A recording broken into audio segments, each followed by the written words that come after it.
smart device. Take us with you across town or across the country. Visit afr.net or your app store today. This is American Family Radio, a listener-supported ministry of the American Family Association.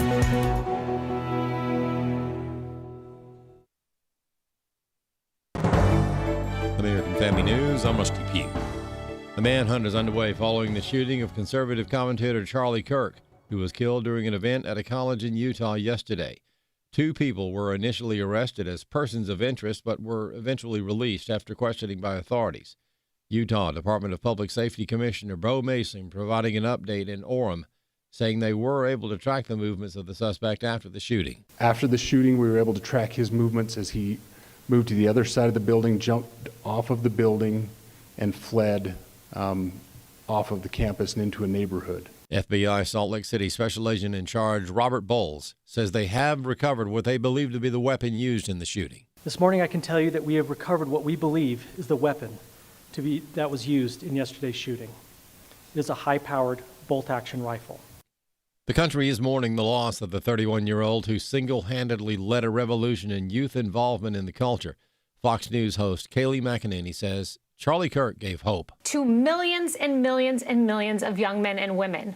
He is someone who you could not escape his testimony of the Lord if you went to one of his events. Yesterday, I was not surprised at all to hear Jason Chaffetz say the very first question Charlie Kirk was asked on a stage at that university in Utah, he testified to Jesus Christ being Lord and Savior. And moments later, he lost his life. I am not surprised that he was giving a testimony and saying, when the world's looking left and right, look up. Meanwhile, Steve Jordahl reports the assassination will force other conservative voices to think twice about confronting leftists in any venue. Conservative groups are reacting with shock at the assassination. American Family Association Vice President Ed Vitagliano says the ministry's prayers are with Kirk's family. Our hearts are broken at the news that Charlie Kirk has passed away. He was an extraordinary young man and a faithful Christian, a wonderful family man, and someone that we believe God was using to help turn our nation back to righteousness and to our founding principles. He says AFA regularly has public events. They'll all have to be recalibrated with additional security. Acts of cruel violence obviously give all conservatives and Christians pause to reconsider how best to go about carrying out the calling that they have from God. He says college ministries are especially threatened. For others who regularly visit college campuses, for example, they will have to do some soul searching and decide whether there are other ways to reach young people and to reach our culture. I'm Steve Jordahl. President Donald Trump speaking at the Pentagon this morning on the 24th anniversary of the 9/11 attacks, noting that it was 84 years ago today that construction began on the Pentagon. Exactly 6 decades later, on September 11th, 2001, those same walls built with the sweat and muscle, blood of our parents and grandparents were scarred by flame and shaken by terror as our country came face to face with pure evil. On that fateful day, savage monsters attacked the very symbols of our civilization. Classes are canceled at a suburban Denver high school following a shooting Wednesday that left 2 students injured and the gunman dead. One student hospitalized in critical condition. Another has been released after they were shot by a classmate during lunch at Evergreen High School Wednesday. The Jefferson County Sheriff's Office saying the suspect, a teenager, took his handgun to himself, that he's dead, with multiple active crime scenes. Obviously, we're going to focus on that suspect's home, his car, his locker, all the things that we need to do to find out more about him and maybe why this happened. We're told there were no school resource officers at Evergreen High School at the time. Jeff Manasso, Fox News. And the Labor Department says filings for unemployment benefits for the week ending September 6th rose by 27,000 to 263,000. More news online at afn.net and download the AFN mobile app for your Apple or Android device. I'm Rusty Pugh.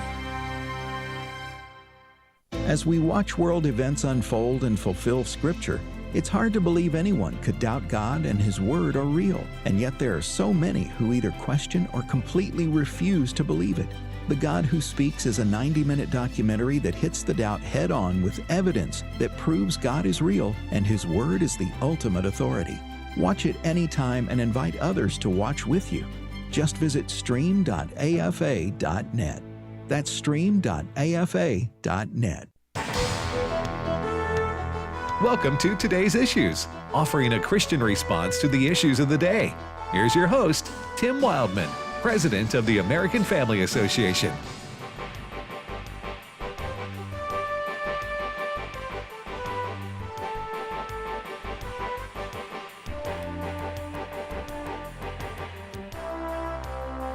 Well, good morning, everybody, and welcome to Today's Issues on the American Family Radio Network. Today is Thursday, September the 11th, 2025. I'm Tim Wildmon. We thank you for joining us on the program. In studio with me is Ed Battagliano. Good morning, Ed. Good morning, Tim. Fred Jackson. Good morning. And Chris Woodward. Good morning.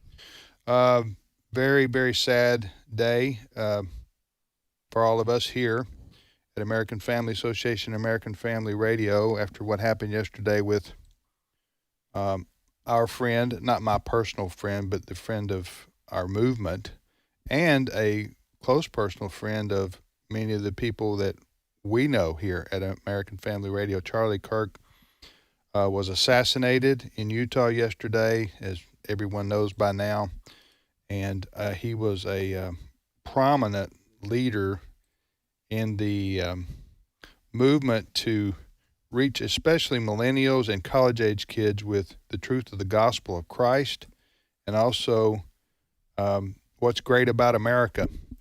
And just a conservative champion, Charlie Kirk was. And we're going to talk more about his life a little bit later on. Very, very, very influential person, which probably explains why he was assassinated. But Fred, as far as the facts of the story go, what's the latest? Yeah, there was a briefing just about an hour ago, and we have placed this story on our website, afn.net. The headline is Charlie Kirk's killer blended in on Utah University campus, and a high-powered rifle is recovered. The sniper who assassinated Charlie Kirk is believed to have jumped off a roof and fled into a neighborhood after firing one shot and has not been identified. In a briefing just an hour ago, authorities also said they've recovered a high-powered bolt-action rifle they believe was used in the attack and are reviewing video footage of the person they believe was responsible. Shooter appeared to be of college age and blended in on the university campus where Kirk was killed on Wednesday. That, according to Bo Mason, the commissioner of the Utah Department of Public Safety. So that is what we know so far. Now, the Wall Street Journal at this hour has its main headline, Ammunition in Kirk Shooting Engraved with Transgender Anti-Fascist Ideology, sources say. A number of other media outlets are also reporting that, but the Wall Street Journal is being more specific. Ed, for example, CNN.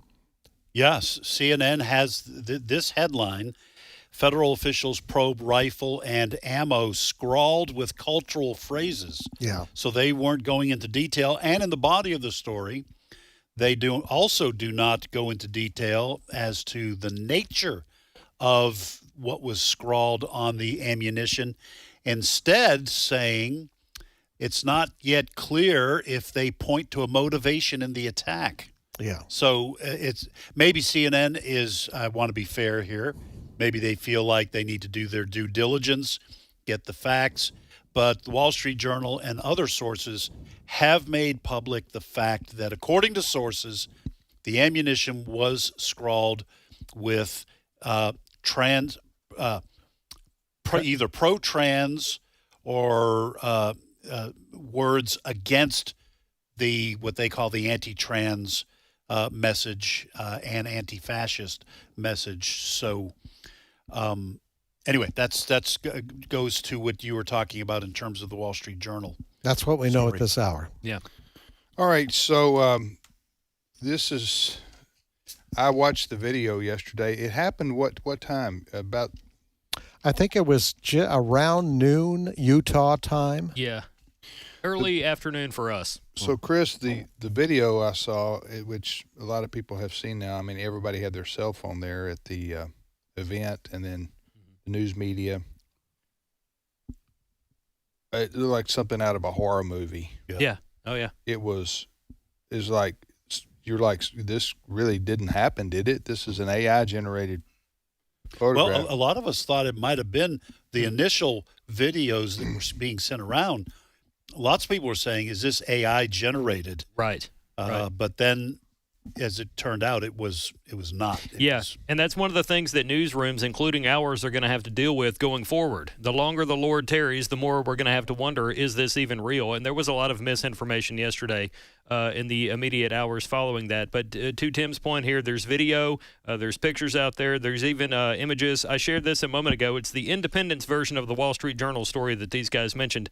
The Wall Street Journal stuff may be behind a paywall, so I'll share the Independent's version, which piggybacks off Wall Street Journal. But you can tell from like the Post, you see a spotlight of somebody that appears to be on a rooftop here. And I bring up the rooftop because earlier this morning, Rusty Pugh, in one of our morning newscasts, had sound bites from a lot of people, including retired FBI Supervisor James Gagliano, who believes the attack took a lot of pre-planning and may have actually involved some quick actions by the shooter or shooters. Clip 11. This is the most chilling thing about this manhunt, and what's got me the most concerned in law enforcement, is if you come off that roof, and I've seen the drone footage of this, there's an open-air parking lot behind that building.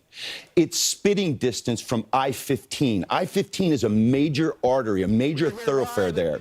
So this is a big concern because this person, within 3 to 5 minutes of that shot going off, could have been in a vehicle on his way out and miles away. Provo Airport's only about 45 minutes from there. So these are all things that you're going to have to consider. Now, 3,000 people at this event. Can you imagine the amount of cell phone video footage and security footage the FBI and state and local law enforcement officials have to grind through? This is going to be long and laborious. But, Lawrence, I believe they'll have somebody in custody today. So that was what is today to this person? Today is this morning this on morning. Fox Okay. and Friends. Yes, sir. All right.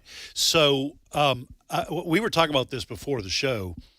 I am constantly amazed at the fact that, and I don't think about this often, not many people probably do, at how much video is out there in terms, not just about this case, but where everybody is constantly on video from somewhere. And when you have a case like this, they'll go to house and say, hey, do you have a ring camera on your front door or a like type of technology?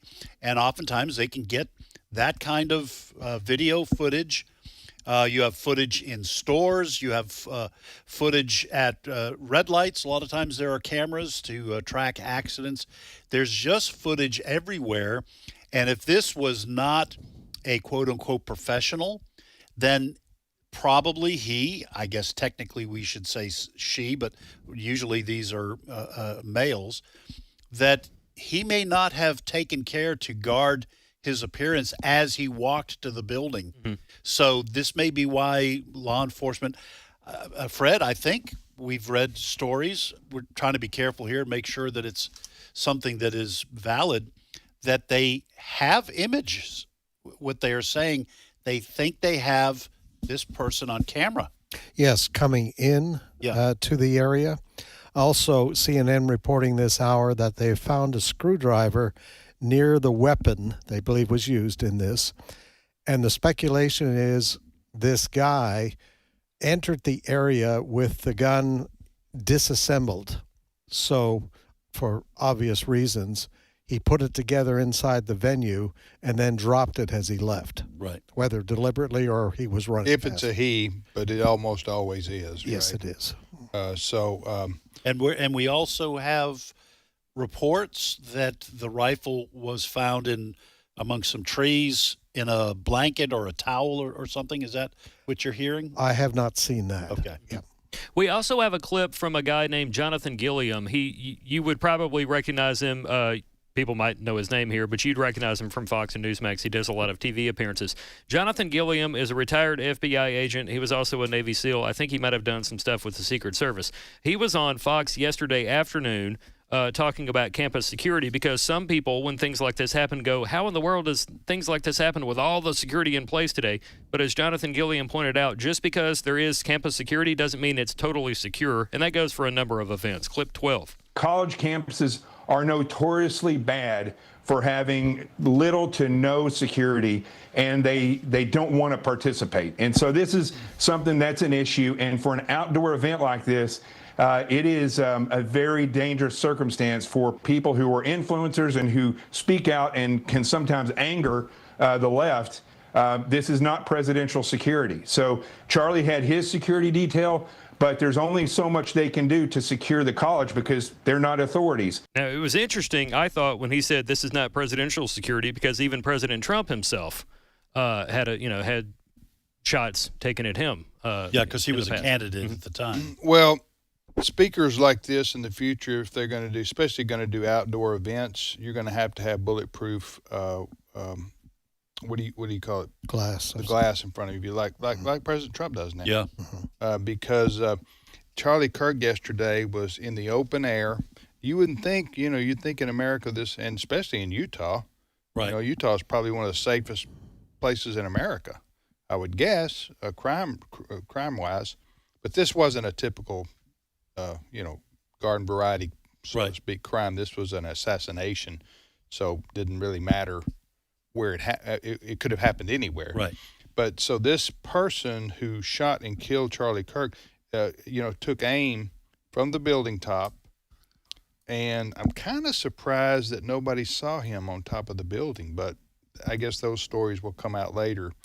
But Charlie is sitting there, and you got 3,000 people around him, they say, and I know speakers don't want to be behind a glass because that represents your fear, your barrier, and so the optics aren't that great. But man, he was just a sitting duck right there for any number. You can't police really 3,000 people either. Somebody could, some of the students were saying that the security was. The security, yes, may have been there, but keeping people from coming on the premises in an outdoor area, and even if they wanted, especially if they wanted to carry a weapon, would it be almost impossible? Well, and what you're talking about in terms of the closeness of the crowd, not wanting to have a plexiglass or ballistic glass barrier between Charlie Kirk and the people he's trying to reach, that's part of what made Charlie Kirk so popular amongst young people.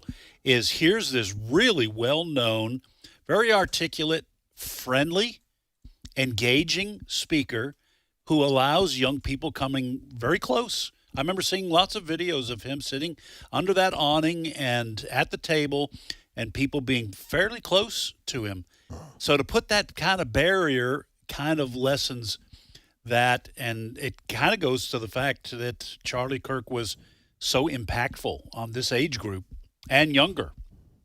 Yeah, they just adored him. Yeah, Dr. Alex McFarland will be with us at the bottom of the hour, who was a friend of Charlie Kirk's and was with him just a few weeks ago in Myrtle Beach. Also, because I want to talk, too, about his life, how he rose to prominence. I'm talking about Charlie Kirk. He was a college dropout. Yes. And then he decided he wanted to make an impact on youth, and boy, did he ever. And so I want to talk about how God used him to bring him up to influence.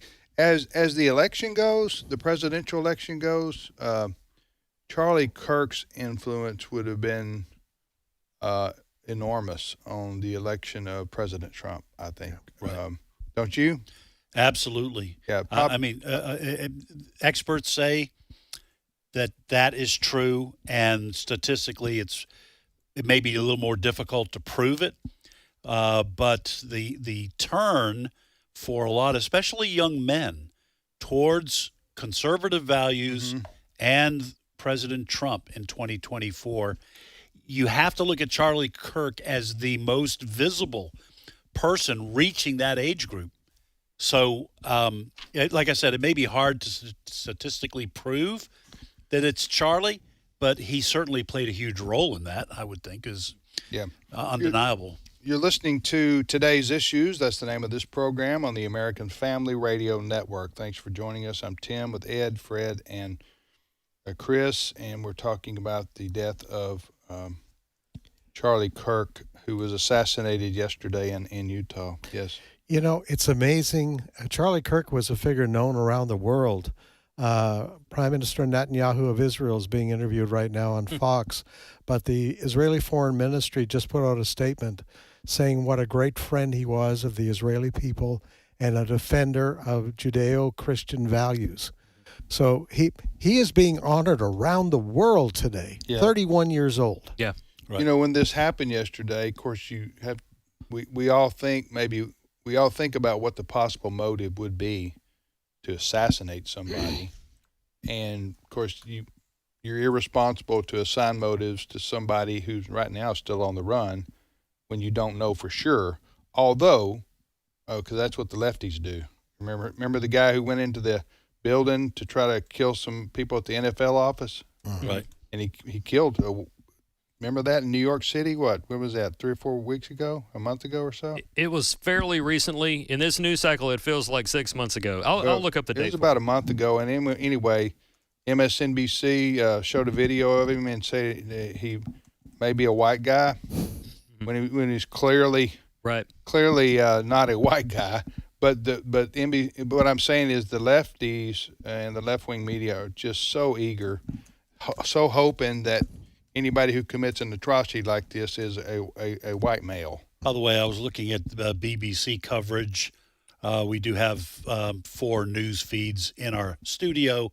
BBC had some stock footage of Charlie Kirk in a crowd of young people walking around, people handing him things, and he's autographing them. But it's a crowd just inches away from him.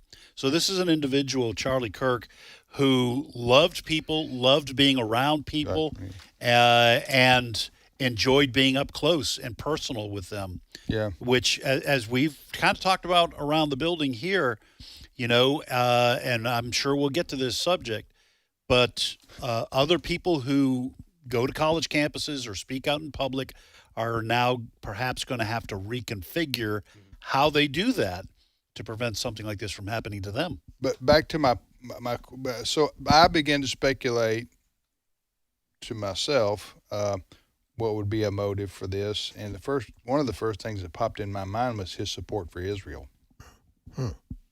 Now that may not be the case. We'll find out what the motive of the killer was. Are you talking about like someone sympathetic to Hamas? To Hamas or the yeah. That's one of my first thoughts. Yeah, it was he's pro-Israel, talking about Charlie Kirk, and so that's the reason. And he's vocal about it. Yeah, I would tell you after a couple of decades working in news, you can't rule it out. That's true. You guys have been at this longer than I have, for sure. Hey, President Trump says he will posthumously award Charlie Kirk the Presidential Medal of Freedom. President Trump did issue remarks about Charlie Kirk's death. I can play that clip from the president if you want. Sure. Okay, clip 2. To my great fellow Americans, I am filled with grief and anger at the heinous assassination of Charlie Kirk on a college campus in Utah. Charlie inspired millions, and tonight, all who knew him and loved him are united in shock and horror. Charlie was a patriot who devoted his life to the cause of open debate and the country that he loved so much, the United States of America. He fought for liberty, democracy, justice, and the American people. He's a martyr for truth and freedom, and there's never been anyone who was so respected by youth. Charlie was also a man of deep, deep faith, and we take comfort in the knowledge that he is now at peace with God in heaven. Our prayers are with his wife, Erica, the 2 young, beloved children, and his entire family, who he loved more than anything in the world. We ask God to watch over them in this terrible hour of heartache and pain. This is a dark moment for America. He went on to say more, but we had to cut it off there. Right. All right. Let's again. It appears that the law authorities are on the trail of the killer. And I do have some. I guess this is new for me, in just in terms of validating some of the things we've already said. But FBI Special Agent in Charge Robert Bowles said, "I can tell you we've recovered what we believe is the weapon that was used in yesterday's shooting. It is a high-powered bolt-action rifle. That rifle was recovered in a wooded area where the shooter had fled. So the FBI laboratory will be analyzing this weapon. Investigators have also collected footwear impression, a palm print, and forearm prints for analysis." Utah Department of Public Safety Commissioner Bo Mason said, "We do have good video footage of this individual," and I assume by good video footage, they mean they have facial recognition. Would you expect the FBI or the Utah Public Safety Office, whoever's in charge there, to release a photo today or video footage? I would guess they are only going to do that if they are needing the public's help. Okay. In finding this person. If they have good video, this is my personal opinion. If they have good information and maybe even something they can use in facial recognition software, if they've got something like that, then they may be able to nail who the person is and then get, cell phone data or credit cards, That whatever. tipping him off? Yeah. I think they don't want to let him know that they know who he is. So I wouldn't expect them to release the photo unless they say to the public, "We need help." What do you guys think? That's just my guess. I agree. No, they know what they're doing. Yeah. They have policies that they've used in other cases that have worked well. It actually amazes me how they can take a print and facial recognition, that kind of technology today. They probably know a whole lot more than even what they told us this morning at this briefing. Yeah. And I can't say this for sure. Maybe there's a little conspiracy theorist in me here at this point. I think the FBI probably has a substantial database on Americans. I'm guessing maybe even things that are constitutionally questionable, where they have fingerprints and other forms of identification that not just from criminals who have been booked, quote unquote. Oh, no. And that what they do is they use that to find the person, identify the person, and then find the person and use other evidence to convict. But I'm guessing that they have that kind of information, maybe even DNA information, on a lot of Americans. And I'm not sure I'd like that idea until they use it to catch someone like this. Also, the killer would you call it? He evidently had if it's a he, a lot of training, a lot of practice on shooting at a long distance. I would consider 200 yards to be a long distance. But if you're wanting to hit somebody, it's this isn't for hunting purposes. Here's what I'm saying. Do you remember after 9/11, and we haven't even talked about that yet, how they found out that the authorities found out that some of the men who hijacked the airplanes were training in pilot school in Florida? Yeah. That's right. Right. Remember that? Oh, yeah. I'm going to guess that somebody knows this loner has been training, maybe he lives around there or something like, you know what I'm saying? Mm-hmm. And he's been that kind of thing. Yeah. Is probably going to help break the case. So we got to take a short time out right here. Dr. Alex McFarland, who is a friend of Charlie Kirk's, and had him at an event. They were together at Alex's event in Myrtle Beach just a few weeks ago. Alex is going to join us. He has some thoughts on remembering 9/11 as well. And we will certainly bring you up to date if any more news breaks about the Charlie Kirk assassination investigation.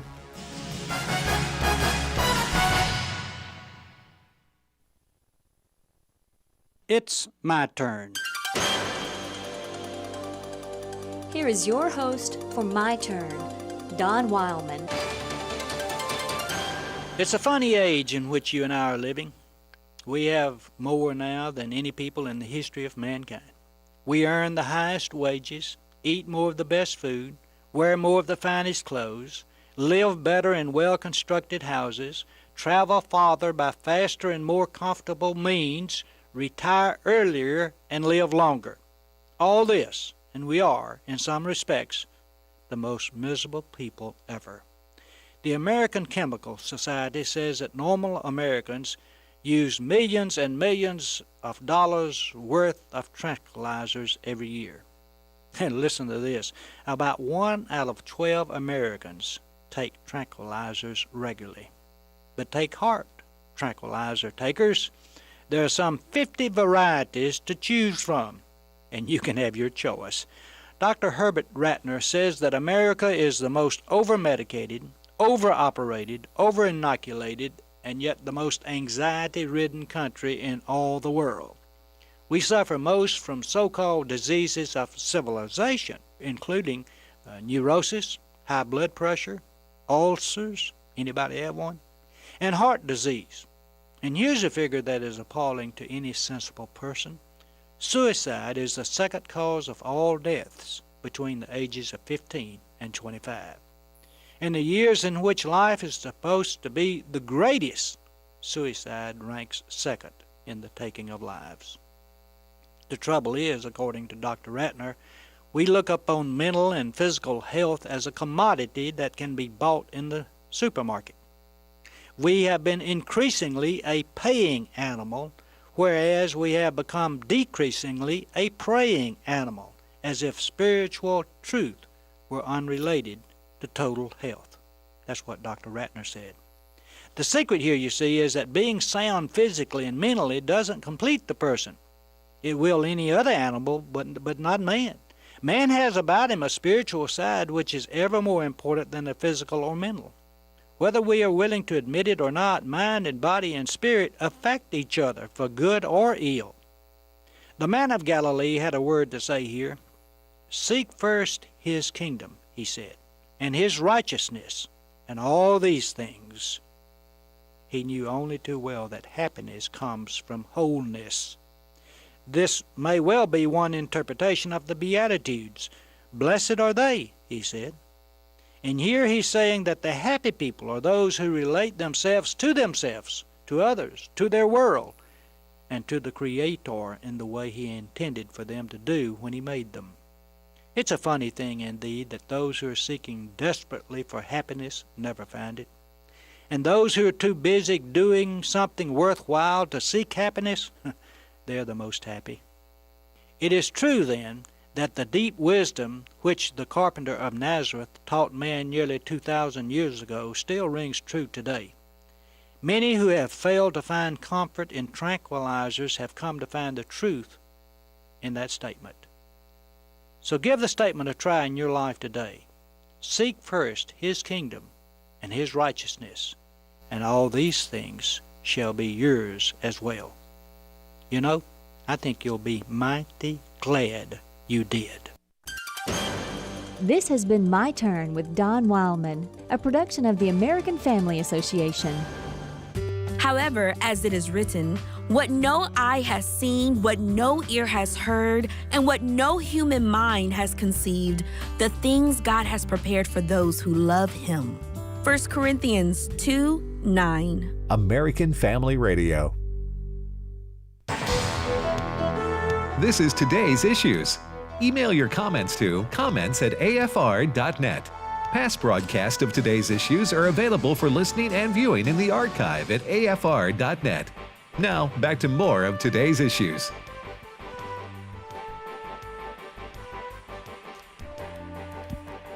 Hey, welcome back, everybody, to Today's Issues on American Family Radio. That's what you're listening to, Today's Issues. Tim, Ed, Fred, and Chris. We're talking about the assassination of Charlie Kirk yesterday in Utah. We mentioned, and we'll do it again in just a little while, the latest from law enforcement, and they are finding out they're saying they have the weapon they believe was used, right, Fred? That is correct. And and that they have video footage of the killer. Yes, and also reporting on one network that a screwdriver was found near the weapon. Yeah, and they believe that this, we keep saying guy. Well, we're using it generically. Yeah. Yes, probably brought the weapon. If the screwdriver was used to disassemble the weapon prior to him going on the campus, and then when he was running away, he just threw the screwdriver away and the rifle. Okay. So we can talk more about that, especially if more news breaks. And I've got some examples of violence that I want to talk about, political violence, in just a moment, and who's more likely to commit an act of political violence in America. But I wanted to talk to Dr. Alex McFarland, who was a good friend of Charlie Kirk's. And Alex is heard each weekday afternoon here on Exploring the Word on American Family Radio, 3 to 4 o'clock Central Time. Good morning, Alex. Good morning, everybody. So, Alex, how did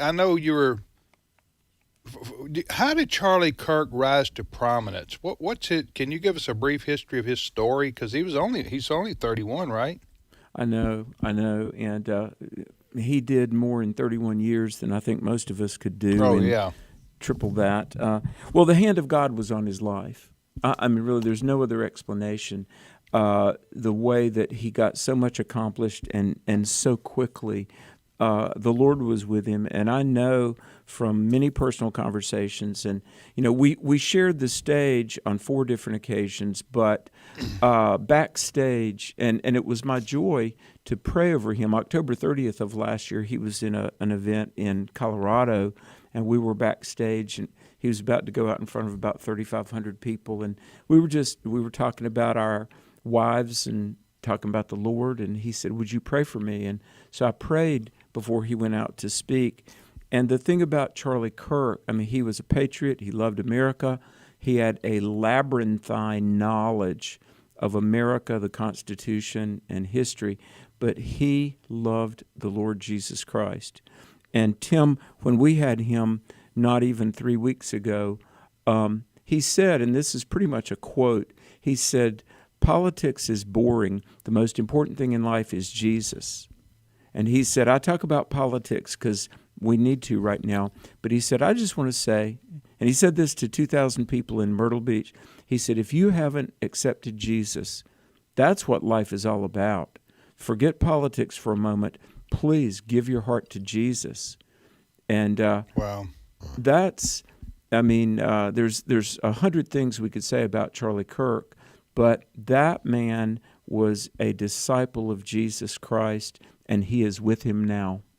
Well, 31 years of age and built a organization, Turning Point USA. I began to hear about that 6-7 years ago, I guess, maybe. I'm not sure when he started, but I was going, this young fella, 24, 25 years old, is creating a movement. Yeah. And like you said, something that the hand of God had to be on. When you would hear him speak, I was going, thank God somebody's going to the college kids and the millennials and the Gen X's and the younger group that need the kind of information and education, and also what Charlie Kirk did better than anybody, or as good as anybody, I should say, is he didn't just preach, he debated. Oh, yeah. Like you do, Alex. He debated and he took on all comers. He would give a microphone to somebody for 5 or 10 or 15 minutes who would just basically grill him. Well, and like Alex, do it very respectfully. Yeah. Although not backing off what he believed. Mm-hmm. Alex does this, Frank Turk, others do this. Yeah. But this was I want to say this is part of Charlie Kirk's charm. I want to use that word because there was something about his personality and the fact that he was loving, he was approachable. He respected his opponents, even if he might say, "Well, you're delusional," or you've been brainwashed. He would have that banner sometimes behind him. But prove me wrong. Yeah, wasn't it? Well, yeah. He was so engaging that all these young people just loved being around him, and that's why. Whoever this person is, and maybe there's more than one person involved in the assassination, but if they think by taking out Charlie Kirk, they're going to turn the tide away from what Charlie Kirk was talking about, that's going to backfire. Yeah. Because a lot of these, especially young men, are going to be very angry, and they are going to they're going to attach the assassination to the kinds of things Charlie was talking against. And I think this is going to backfire if this assassin thinks it was going to stop this movement. So listen to this. And, you know, the guys making the rounds on colleges, that would include Frank Turek, who's been a friend of mine for 30 years.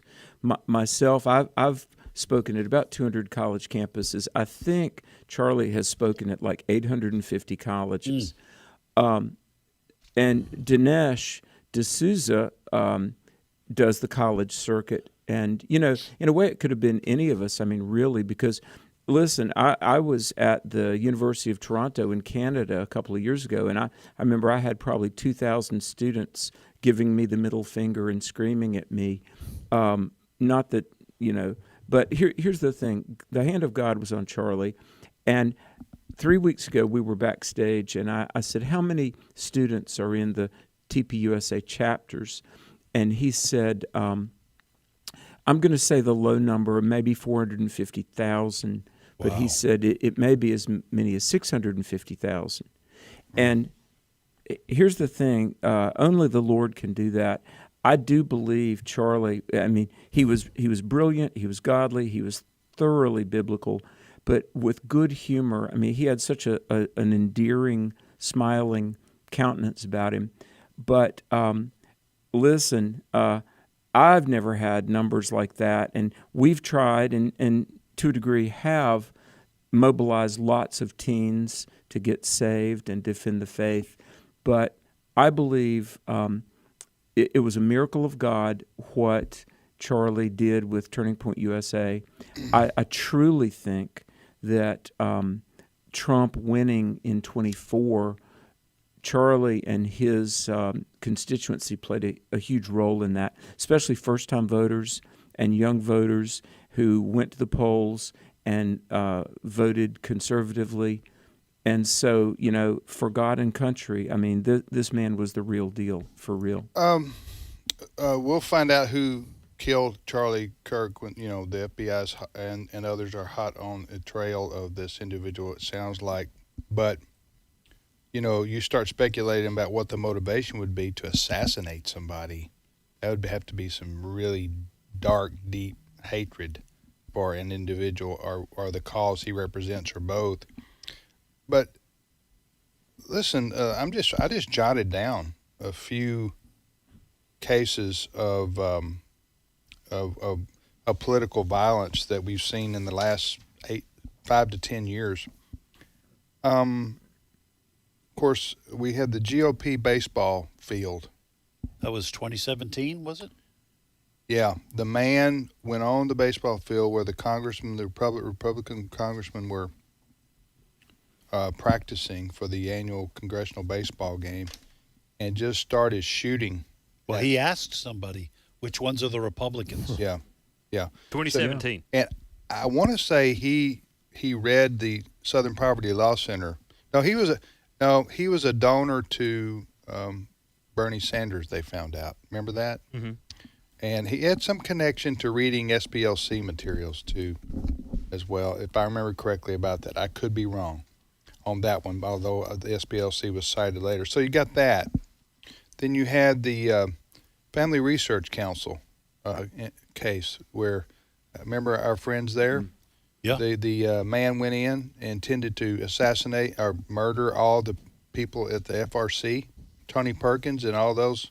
And to leave a Chick-fil-A sandwich on each person's desk. Right. because Chick-fil-A was a Christian organization. Right. Now, he did say the SPLC's Yes. information influenced him, right? Yes. I was right about it. He did say that in the courtroom, I believe. So you had that. Then you had the President Trump was attempted twice. Yes. Once in Pennsylvania that we know about. And he got everybody saw. struck. The other one was the guy trying to shoot him at the golf course. Golf course in Florida. You had the Nashville trans shooting. Christian school. Transgendered person went in and started. That was a girl who, wasn't it? A girl who thought she was a boy or whatever. Yeah. So she decided to take that on innocent children in a school, trans. And then couple weeks ago, we had it happen in Minnesota. Same thing. Catholic school. A boy who thought he was a girl, and he wanted to kill the Christian kids there in the school. And don't forget, this is not quite tied to conservative/Christian, but the United Healthcare CEO who was murdered. Right. That was, targeting, capitalistic enterprises, but from the left. Right. So that's true. And then there are others, but my point is that the political left is. I remember Joe Biden saying the greatest threat to our country right now is the white supremacists. They're everywhere. Right. They're everywhere. And I'm going, no, they're not. They're not everywhere. You're just trying to drum up fear against people based on nothing. I mean, are there white supremacists? Well, there's 330 million people who live here. There's probably some white supremacists. Right. And you do hear from time to time about, the skinheads and all that stuff. But no, I just laid out for you. Can you give me examples of right-wing violence against left-wing people that you can think of in the last 10 years? Can you think of anything like that? No. I can't. What was his name? Jesse. Yeah. Jesse Smollett tried to invent one. You remember that one? Right. He said, they said, we need a case here. So Jesse Smollett tried to invent one by saying, the two MAGA guys in Chicago in the middle of the winter in the 1 a.m. were waiting on him to come out of Subway. Walking around with a noose. Walking around with a noose and bleach, Yeah. And by the way. The media bought it, though. They went with Yes. it. You remember that? Oh, They yeah. so wanted that to be true. And then it's not unusual for members of the homosexual community to call the cops and claim a anti-LGBTQ hate crime with words scrawled on the garage door or what have you. And then as it turns out, it was actually the lesbian or whoever that did it themselves to try to create the image of a lot of these hate crimes. Yeah. Then you got, remember they tried to say that Bubba Wallace, or what was his name? The NASCAR driver. NASCAR driver over at Talladega. There was a noose. Remember that one? Yeah. Made that one up. In the pit area. Yeah, just these people so want their prognostications to be true that it's the white supremacists that are, or the Christian nationalists, or the Christian nationalists, that they're the real threat. They're the ones who are committing acts of violence across America. So anyway, listen. I also any thoughts on what I just talked about there, Alex? Well, and didn't Rosie O'Donnell, talking about how they'll make things up, the Annunciation Catholic Church shooter, Rosie O'Donnell quickly said it was a Republican MAGA person. Yeah. 1,000% false. Yeah, I know. It's just and one day there's going to be a wackadoodle on the right who does something crazy. I mean, because as I say, you're talking about a country of 340 million people now. I say so. You're going to find some crazy people who are going to act out. But I'm just saying you might find some of these instances. Wasn't there an instance with someone in a car plowing through a crowd that was later said to be conservative? Well, let me just say this. I don't know. I remember it happened in Wisconsin where the BLM guy got in the car and mowed down all those people at a Christmas parade. Mm-hmm. Remember that? Because Yeah. they were white. Mm-hmm. Remember that one? Yeah. Yes. Yeah, that stayed in the news about 6 hours. So Yeah. that was an act of political violence from the left, right there. The point is, most of these instances, and I guess we get Alex back in here, most of these instances, the vast majority of them are people on the left doing this to, either Christians, Christian children, or members of conservative movements. So I guess the question is, if there are so many incidents like this, where are they getting the mindset that somehow they have some right to kill someone to end what they consider opposition to their points of view? So I'm getting at, where did they get the right that I can be violent and I'm justified in doing so? Let me just throw my thoughts out there on that, and then Alex and any of you guys can join in. Real Christians don't kill people. They don't murder people. Amen. That's one of the top 10, right? Right. Yeah. Right. Okay. We don't murder people. Number 6. Jesus said to love your enemies. So, and that's a real challenge for those of us who have flesh, right? So that's, and Jesus knew it was a real challenge, or he wouldn't have told us, you got to do this. You got to overcome hatred with love. You got to overcome war with peace. You got to overcome good with evil, both in your soul and when you walk around in the public. So real Christians don't murder people because they disagree with them politically. We understand that. You try to persuade, you try to convert, you try to live a exemplary life in front of others so that they are drawn to that. You pray for people. You pray for your enemies. So so genuine Christians don't act out with violence against people just because they disagree with them politically. Now, if you go to the other side of this equation, the people on the political left who would commit acts of violence like this or applaud it or think it's justified, all of them are atheists, okay? They're either atheists or agnostics or they hate God. They're angry at a God they may or may not think exists. But the bottom line is they do not have a 10 Commandments, which keeps them from committing murder. So they don't value human life. So they can kill, harm, maim, destroy, threat, because, as Ed says, this is all they have. This life is all they have. So their cause is their God, and some of them are willing to act violently on their motives. Does that make sense? What do you think, Alex? Absolutely. Well, let's remember a little over a year ago, James Carville said to Bill Maher, and I'm quoting, he said, evangelical Christians are a bigger threat to America than Al-Qaeda. James Carville said that. Well, that's just ludicrous. It really is. But when we had Charlie Kirk 3 weeks ago during the Q&A, and we had a lot of open mic Q&A, there was, I believe it was a female, but it was a person in a hoodie who came and said, basically asked Charlie Kirk, said, how do you square your professed Christianity with your acts of violence against the LGBTQ trans community? And Charlie Kirk said, acts of violence, I've told you what the Word of God says, and I've said it in love, and I say that you have worth and value to Jesus, the Savior, but to speak truth, that's not an act of violence. And the person kind of whispered, yes, it is. So we've got to understand, folks, that, and I want to call on people to pray. I mean, we truly need the Holy Spirit to restrain evil and open minds. But guys, we're in a point where the secular worldview has so blinded 50, 60 years of Americans, and we've had this vested interest in preserving lawlessness that, because of the, sexual promiscuity, abortion on demand, the redefinition of marriage.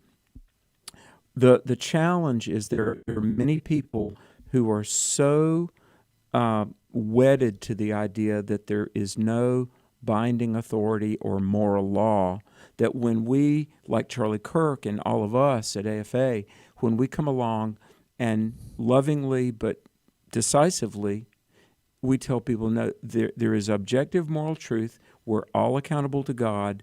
We must personally and societally have a moral foundation. They say that is aggression or violence. And so it's tragic about Charlie, but the unsaved, blinded, militantly autonomous world, they believe truth-telling is violent. Yeah.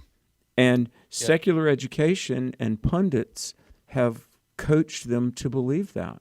Yeah, that's why that person who talking to Charlie Kirk at your event 3 weeks ago used the word. What did she say?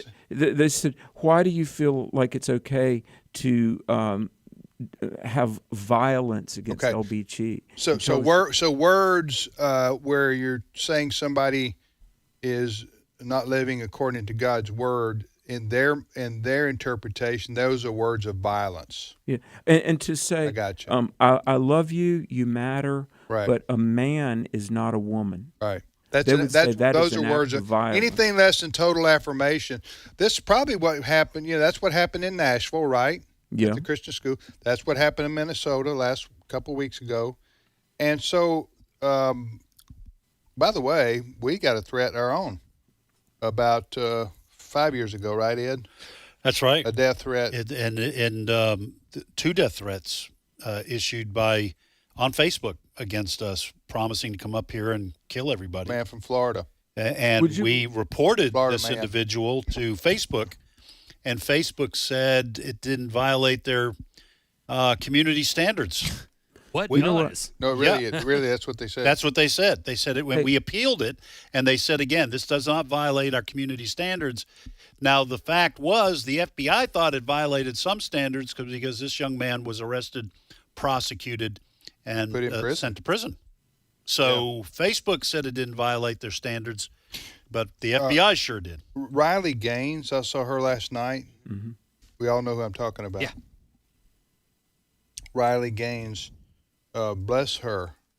She has been bold and brave, and she's a good friend of Charlie Kirk's. And she said, "I'm shaken," because you remember, because she speaks on college campuses and does debates all the time too.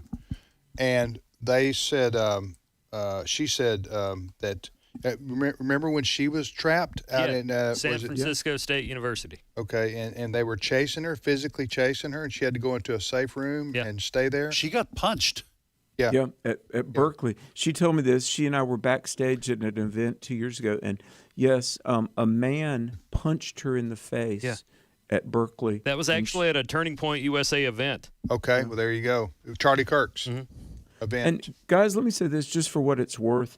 About 4 or 5 years ago, before Elon Musk bought Twitter, when it was still Twitter, not X, but I was on a show, and somebody tweeted about Alex McFarland. They said, "Why has nobody shot this POS?" Me. And then somebody said, "Yeah, $1 million for the first person that can shoot this guy." Talking about you? Me, yeah. And so we reached out to Twitter, and we basically got a letter back in a week or so, and they said, "We're going to take it down," but it clearly was satire.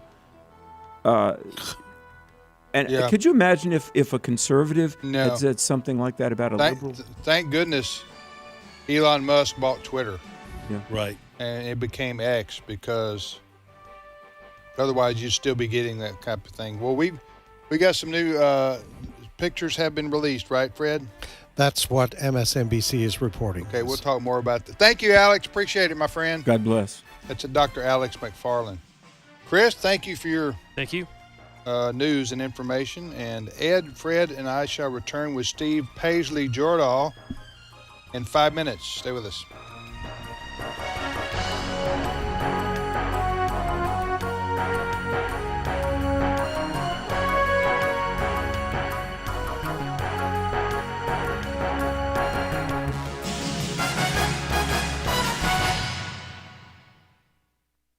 The views and opinions expressed in this broadcast may not necessarily reflect those of the American Family Association or American Family Radio. Faith, family, freedom. American Family Radio. Hey, if you're looking for family-friendly entertainment or resources to strengthen your walk with God, there's one name you should remember: American Family Studios. We don't just want to bring you shows, movies, and specials that will entertain or build up your family. We're committed to honoring God by making them both biblically sound and of the highest quality possible. Check us out at AmericanFamilyStudios.net. This is American Family Radio, a listener-supported ministry of the American Family Association.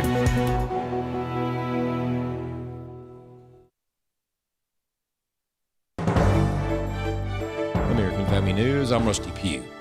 The manhunt for the killer who assassinated conservative activist Charlie Kirk continues. Yesterday, 2 persons of interest were detained but later released. The FBI reports this morning they believe they have the weapon that was used in the shooting. Utah Governor Spencer Cox has a message for the shooter. But I want to make it crystal clear right now to whoever did this: we will find you, we will try you, and we will hold you accountable to the furthest extent of the law.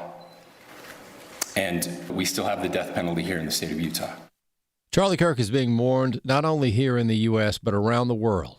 Here's Israeli Prime Minister Benjamin Netanyahu. A great human being has been taken from us. He was an extraordinary friend. He said, he wrote me a letter on May 2nd this year. He said, one of my greatest joys as a Christian is advocating for Israel and forming alliances to defend Judeo-Christian civilization. A few weeks before the tragedy yesterday, I called him and I spoke to him and I said, please come to Israel. I invited him to Israel. And sadly, that visit will not take place. But he was a defender of our common Judeo-Christian civilization. He was unbelievably excited to walk in the footsteps of Jesus here. He valued our bond, the bond between America and Israel. C.J. Pearson is co-chair of the GOP Youth Advisory. He says Charlie Kirk was dedicated to uplifting the next generation of conservative leaders in this country. And I think that will be his legacy. This is someone who realized that the future of this country was in the conservative youth, and that if we were going to actually take back this country, if we're going to make America great again, it was going to be and start with America's young people. Independent journalist Evita Duffy Alfonso says Charlie Kirk gave young Americans, especially college students, a different path. So many of us are falling into the clutches of Marxism, the Zoran Mamdani, the AOC, Bernie Sanders, the Marxist future that the university system itself is purporting for young people. He went into the belly of the beast. He went on these college campuses and he evangelized, quite literally, to save the soul of our country. And for that, I couldn't be more grateful to Charlie and everything that he's done. President Trump and other officials participating in an event at the Pentagon observing the 24th anniversary of the September 11th terrorist attacks. The president praising the sacrifice of law enforcement and those who gave their lives to help others during the events of that day 24 years ago. He also praised the response of the U.S. following the attacks, adding the country sent a clear message to the rest of the world. If you attack the United States of America, we will hunt you down and we will find you. Go all over this sometimes magnificent earth. We will crush you without mercy, and we will triumph. A pro-Palestinian group has announced plans to partner with local Philadelphia schools to allegedly train teachers how to become more tolerant of their pro-Islamic message. Bob Kellogg has more. The Council on American Islamic Relations Philadelphia will use an educator's guide to Islamic religious practices and urges teachers to avoid such terms as Islamic terrorists and jihadists. Diane Gramley of the American Family Association of Pennsylvania. That the tactic they're using is similar to what homosexual activists used to get into schools. They couch their approach as anti-bullying and to protect the vulnerable students so that all students feel like they're accepted. CARE is using the same tactic. Gramley adds CARE also plans to teach how 750,000 Palestinians were forced from their homeland in 1948, according to the Washington Free Beacon. And they want to work with not only with staff and administration, so that'd be the indoctrination process there, but also be one-on-one or in a classroom with students, basically turn students into anti-Semites. CARE's ties to terrorism has prompted Senator Tom Cotton to try and strip the group of its tax-exempt status. I'm Bob Kellogg. For American Family News, I'm Rusty Pugh. The American Family Association's mission is to inform, equip, and activate individuals to strengthen the moral foundations of our culture. Our goal is to be a leading organization in biblical worldview training for cultural transformation. We stand on the biblical truth that all human beings, including the unborn, are created in the image of God and are endowed by Him with the right to life, liberty, and the pursuit of happiness. Thank you for standing with the American Family Association. Today's Issues continues on AFR with your host, Tim Wildmon, President of the American Family Association.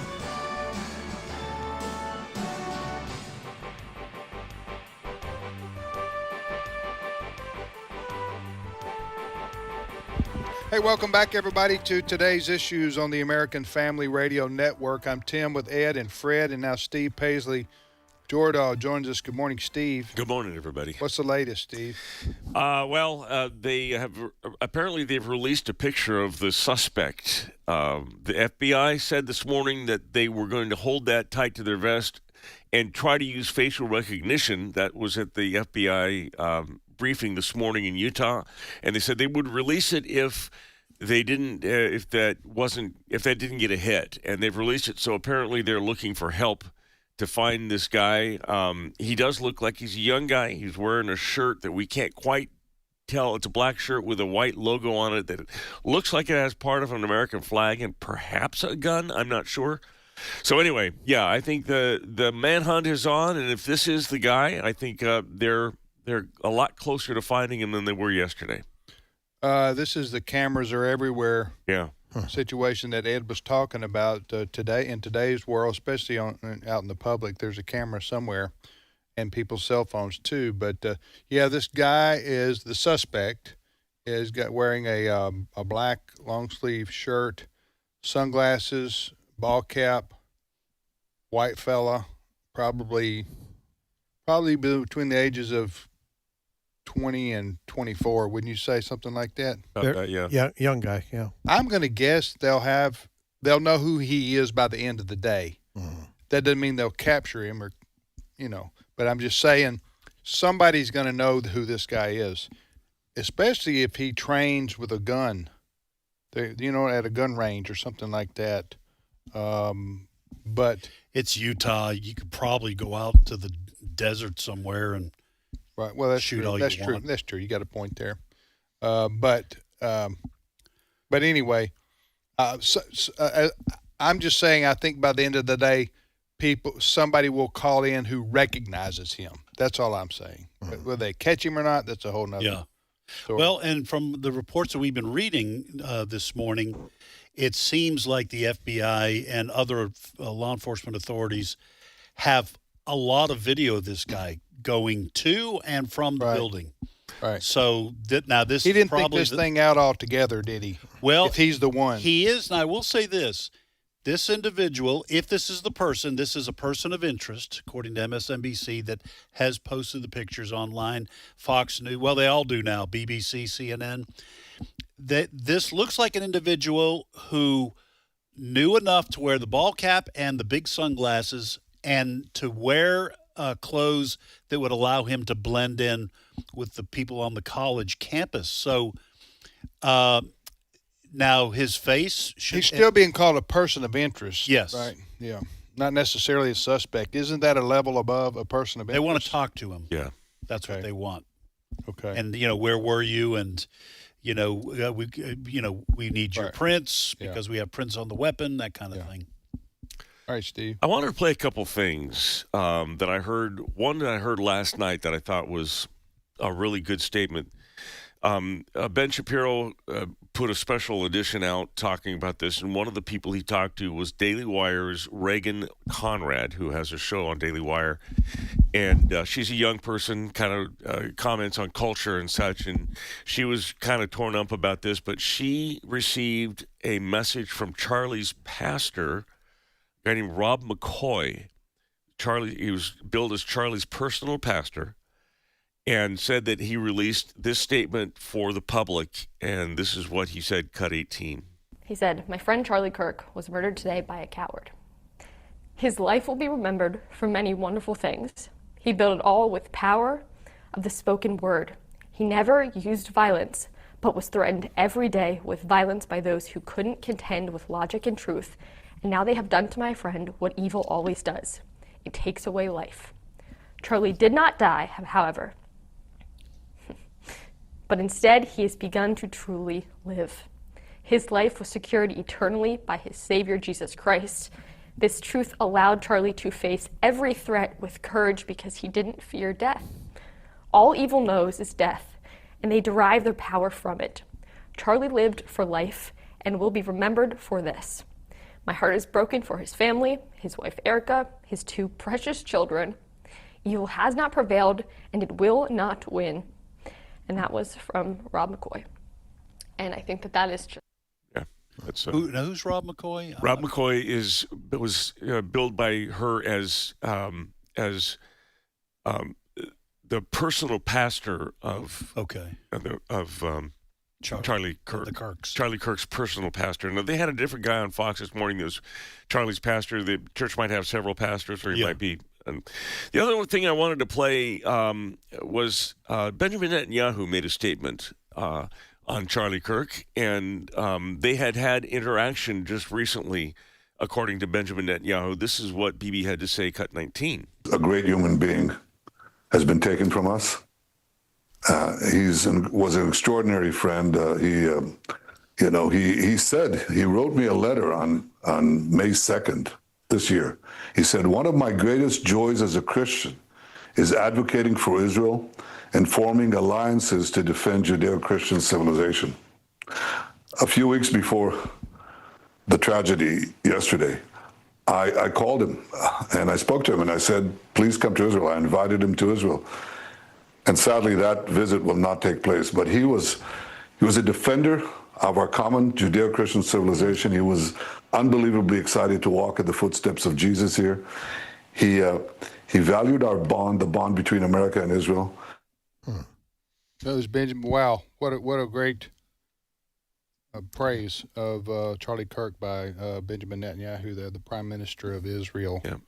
You know what? I saw a picture. I don't know if Charlie Kirk ever went to Israel or not, but I thought I saw a picture of him in Jerusalem yesterday on the media, but it may have been that what Prime Minister Netanyahu was talking about, his personal invitation, was never come to fruition. I think I saw that picture too, and the terrain looked like it could have been Israel. Yeah, that was behind. By the way, by the way, I apologize if we've already said this, but I'm constantly looking at different stories as someone's talking, so I may have missed this. But the FBI Salt Lake City office, in releasing the photos now that are out on the major news networks, says we are asking for the public's help identifying this person of interest. Did we already say that? No. This is, I don't think so. This goes to Steve's point that they were not going to release the photo while they were trying to use facial recognition software to identify the person. This is probably the best picture they have of him, since facial recognition software has not been able to identify the individual, the person of interest. We're not saying this is the assassin, but FBI Salt Lake City office saying we are asking for the public's help identifying this individual. So I wanted to read just a couple paragraphs, and then Steve can comment, and you two can too as well. And we've already talked about this last hour to some extent, and I'm reading from the New York Post. It says, a rifle recovered in the hunt for conservative influencer Charlie Kirk's assassin contained ammo engraved with transgender and anti-fascist ideology, according to preliminary reports from law enforcement sources. The weapon, an imported .30-06 caliber.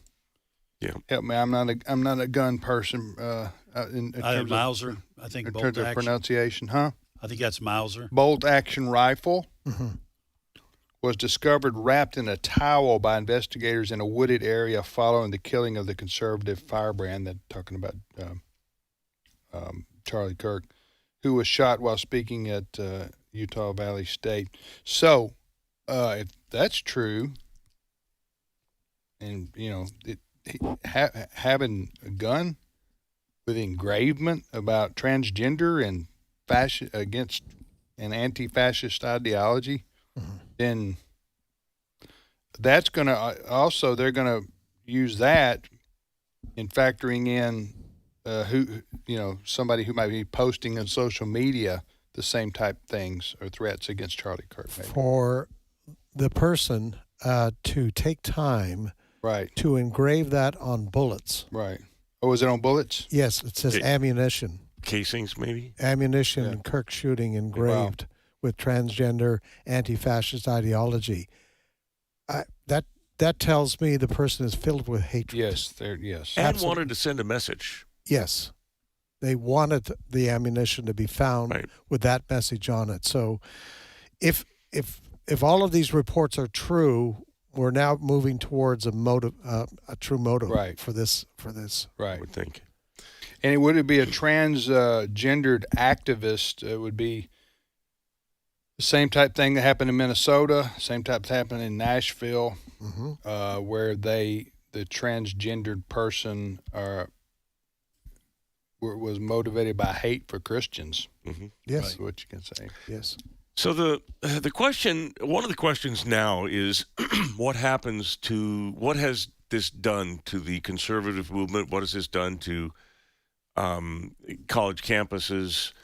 And I have a lengthy statement. I'll read part of it from a gentleman named Nick Freitas, who is a Virginia delegate, the House of Delegates. He's a husband and father. He says he's a frequent poster on X, and this is what he said. Says, I'm told that as a state representative, this is the moment where I'm supposed to express my heartfelt condolences and then stand in solidarity with those on the other side of the aisle as we condemn political violence and stand unified as one people. But we are not one people, are we? The truth is we haven't been for some time now, and there really is no point in pretending anymore if there ever was. We are two very different people. We may occupy the same piece of geography, but that is where the similarities seem to abruptly end. I don't think they realize it yet, but murdering Charlie is going to be remembered as the day that we finally woke up to what this fight really is. It's not a civil dispute among fellow countrymen. It's a war between diametrically opposed worldviews which cannot peacefully coexist with one another. One side will win, one side will lose. Charlie tried to win the fight through arguments, through discussion, through peaceful resolution of differences, and the other side murdered him. I don't want to stand in solidarity with the other side. I want to defeat you. I want to defeat the godless ideology that kills babies in the womb, sterilizes confused people, turns our cities into cesspools of degeneracy and lawlessness, and murdered Charlie Kirk. Social media now is aflame with leftists celebrating Charlie's death. I wonder if any of them understand what has just happened, if there's a Yamamoto somewhere in their midst warning that they have just awoken a sleeping giant. Every time, he says, there will be a reckoning. He says, my Christian faith requires me to love my enemies and pray for those who curse me. It does not require me to stand idly by in the midst of savagery and barbarism, quite the opposite. So every time I feel tired, every time I feel discouraged or overwhelmed, I'm going to watch the video of a good man being murdered in Utah. I will force myself to watch it, and then I will return to the work of destroying the evil ideology responsible for that and so much more. Rest with God, Charlie. Your fight is over. Ours is just beginning. Who is this from? Nick Freitas, who is a conservative commentator and a member of the Virginia House of Delegates, Republican. Well, I mean, these two competing worldviews, one founded on God and the scriptures, and one based on atheism and evolution and secularism, those are mutually exclusive. You know, you can have those kinds of things existing for a while, but sooner or later, one side or the other is going to win. And I'm reminded of Abraham Lincoln during the Civil War. he said in his famous, the way it's described as the House Divided speech, said that a house divided cannot stand, our nation cannot stand being half pro-slavery and half anti-slavery. It's eventually got to be one thing or the other. And I think the same thing is true about America, is it's going to have to be one nation under God or one nation in defiance of God. One way or the other, it's got to be all one thing. So how to respond to this? Obviously, no one is suggesting that we take rifles out and go after the other side. But this may be a call to action for young people, especially who admired Charlie Kirk, to get them involved in the political process. I saw several people, one who said, I voted for Barack Obama, I voted for Hillary Clinton, I've been a Democrat all my life. Today, I registered Republican. Wow. One person said, I don't know what this means, but for some reason, I really want to give my heart to Jesus today. Well, it's like we've been talking about, and Fred, we'll give you a chance to speak here too, but Charlie Kirk, in the short number of years he was on this earth, and I think he founded Turning Point 12 years ago, he had an extraordinary impact on the college-age crowd. Young people and even younger. We had a devotion in our here at our headquarters this morning. One of our employees, we asked everyone to take a turn reading scripture or sharing, a devotion. He talked about his young kids, and others here at the ministry have talked about their young children. I'm not talking about like 7 or 8, but I'm talking about 9, 10, 11, 12. And then high school kids, they love Charlie Kirk. Yeah. And to see him assassinated, traumatic. This is traumatic, and it's whatever this assassin was hoping to accomplish. I feel pretty certain it's going to backfire. Did the opposite. Hey, let me ask you one question about the shooting itself. If anybody knows here, as I mentioned at the top of the program, I watched the video yesterday, and it was just like aghast, like. Couldn't get out of my head, like sick of my stomach after watching it, like something out of a horror movie. The gunshot that killed Charlie Kirk. But did the bullet itself bounce off the chest? The what do you call it? The bullet ricocheted off the chest. I saw a posting that said it did, and it looked like from that posting that you could see something hit about his shoulder blade. And then the blood started coming up from right above that in the neck area. So it might have deflected. I know he certainly was probably wearing, I imagine he was wearing a bulletproof vest. That's part of the standard gear when you're in a situation like that and your life is under threat. I don't know if the vest itself was enough to stop the bullet, but I imagine it might have been enough to deflect it, which is what is being... the video I saw suggested that. All right, you're listening to today's issues on the American Family Radio. Also, why is it that when acts like this are committed from people on the left, that we have to stop gun violence? But when it happens on the right, then the motive counts. You notice this? Yeah. Yeah, you're talking about when it's, like, for example, when a white police officer shoots a police black officer suspect. at all.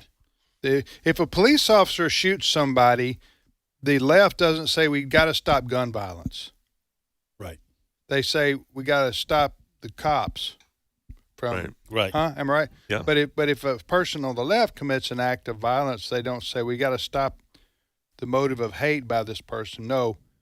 Gun violence. We got to take the guns away. So which is it? Is it the guns or is it the motives of the person behind the gun? Well, you're motive. coming at this from a logical perspective, and this isn't the way that left operates. They don't operate on being logic? Intellectually consistent. Okay. Because that's exactly a contradictory approach they take depending on what narrative they want. Otherwise, they would say we've got to take the guns, the guns that the police officers have. That's what's doing the problem, not the police. But no, they go defund the police. Right. Altogether. You see what I'm saying? Yeah. All right. So go ahead, Steve. Well, one of my jobs here is to monitor the media's reaction to news stories like this. And there were many ridiculously stupid takes yesterday in the wake of this. I wanted to play what was probably the stupidest, which cost this guy, Matthew Dowd, his job at MSNBC. Who's Matthew Dowd? Matthew Dowd is a former Republican speechwriter, I believe, for Reagan, and he's a strategist. Bush. Strategist. Bush. Sorry. Bush. George W. I think. Yeah, and he's signed on as an analyst for MSNBC, and this is what he said. I'll just play it for you. Cut 16. In which a shooting like this happens. Yeah, and again, to emphasize what you just emphasized, we don't know any of the full details of this. That we don't know if this was a supporter shooting their gun off in celebration, or so we have no idea about. What is that supposed to mean? Now, that wasn't the whole quote, was it? No, there was more to it. Where's the part where that was the context? I think. he blamed Charlie Kirk, didn't he? Yes, I believe. Yeah, I think. Yeah. I did for that. That's why he got fired. He said that Charlie violence begets violence, and if you say violent things are going to happen to you. Yeah. Yes, without giving us examples of Charlie Kirk promoting violence. No, he never did because he didn't. Well, their interpretation of violence is if you disagree with them. Yes, just like Alex was talking about that he saw a young woman asking him how could he reconcile his Christian faith with his violence. He said, what violence? He said, your words. And he said, my words aren't violence. She said, yes, they are. Well, that's their view. They twist definitions to suit their purpose, and that's their main language is one of their main weapons. Right. By redefining everything, they change the whole they turn everything on its head. When Matthew Dowd said what he said right there, that fella there, Charlie Kirk had not died yet. No, that was just breaking news that was being reported, and then he says it could have been a supporter shooting a gun in celebration of something. That was it. What is he even talking about? Total silliness. I just want to put out a warning. If what we're learning this morning, that the ammunition used by this guy had engraved with transgender and anti-fascist ideology, when this comes out more public and they catch the guy, watch the narrative on the leftist media change. Right now they're being pretty kind about all of this. But if it turns out all of this comes together, that they're going to go into defensive posture. They're going to go into defensive posture, right. And that they'll be careful about it initially, but they'll start to say, this poor man who carried out this deed. You really think they'll say that? He was oppressed. And I think they're going to say he's mentally ill. They got to go. I don't know about oppressed. Well, maybe they will, and so he was bullied or whatever like that, so he acted out. I'm just putting that warning out there. Get ready for this, folks. Well, I think you're right. They will have to spin this. Right. They can't. This is what the media will not. The legacy media cannot say, well, another trans, individual, right, or like in Nashville, like in Minneapolis, or trans sympathizer does it again. They can't say that. Right. So they will have to spin it somehow. I think they're going to get back to their narrative. They could go with he's a white man. It's huh? They got that going for him. Well, if in fact he's this is the killer I'm talking about. Right now he's a person of interest, and the FBI is asking. Fox, by the way, has the number. I think you can call if you have information about who this individual may be. Well, pray for Charlie Kirk. His wife's name is Erica. I think it's Erica, and they have 2 small children, and their lives are changed forever. Oh my goodness! Yeah, forever. We'll be back No, we won't. This is the end of the show. Tomorrow's Trivia Friday. Right. All right, we'll be back tomorrow. In the meantime, as I say, pray for Charlie Kirk's widow and his 2 small children.